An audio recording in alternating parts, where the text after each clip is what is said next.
Do you ever get DMs on social media from random people saying things like, collab bro?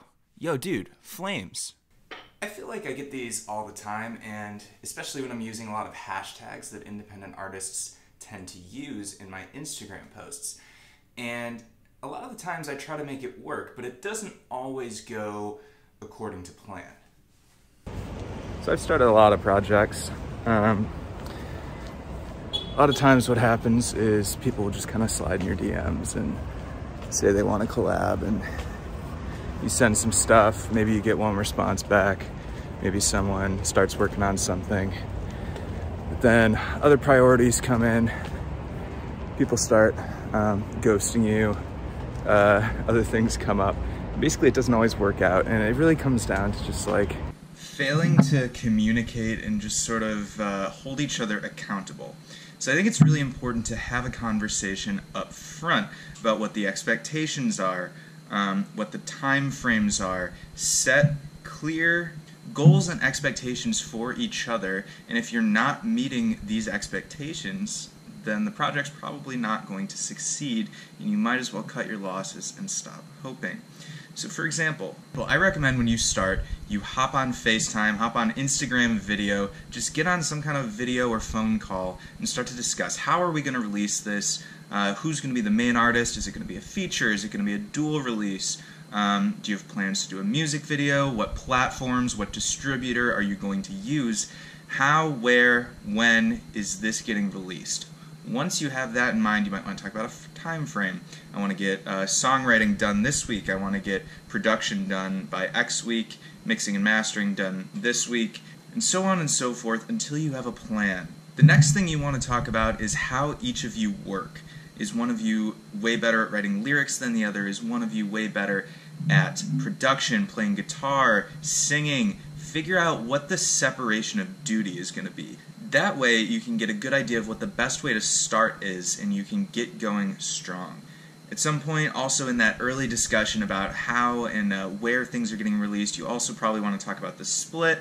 It's pretty common to just do a 50-50 if it's the two of you working on it, but if you have a producer or a mix engineer or a mastering engineer that gets a piece, you might want to discuss kind of how that's getting paid for, where splits may be coming in or out of. Collabs that I've done that are successful always follow three basic rules. Number one, you have a common set of expectations for who is working on what. Number two, you agree on how, where, when, and who is going to distribute the song. And number three, and this is the most important, you make a timeline and you stick to it. I can't emphasize this enough. Do not be fooled into thinking that having a strict timeline is going to somehow like hurt your creativity. Like, everybody gets writer's block. Plan time in advance to make it realistic and give yourself enough time to get the collaboration done. But without this, when working with others, you're just doomed never to finish unless you have a timeline set. You need to be able to hit your deadlines, and if people aren't hitting deadlines, then the collab's probably not going to work, because you're going to enter this infinite loop of people saying they're working on it, and then without the deadline, they're never going to work on it because people tend to procrastinate. So having those deadlines is going to make people, as you get closer to them, sit down and actually get the thing done. And remember, while we may be on hold for doing in-person collaborations like this song that I'm working on with Steven and Malcolm Drew, it is still possible, and I have been successful in working on collaborations digitally. Right now I'm working on something with Alicia.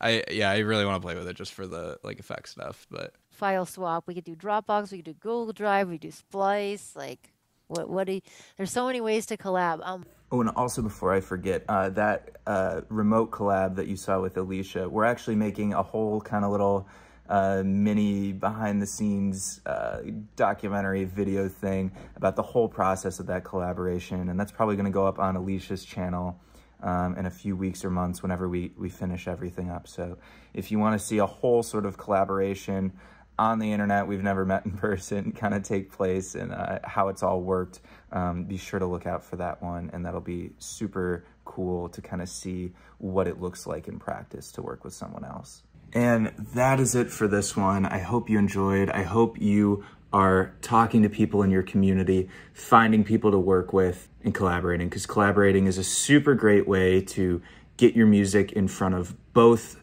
of your audiences, everybody who's involved. You're sharing your audience, you're getting your music heard, you're getting this cross-pollination between communities. Work with people you know, get to know people if you don't know anyone, and keep working. If you liked this, give it a thumbs up. Be sure to subscribe for more Logic Pro 10 and music tutorials.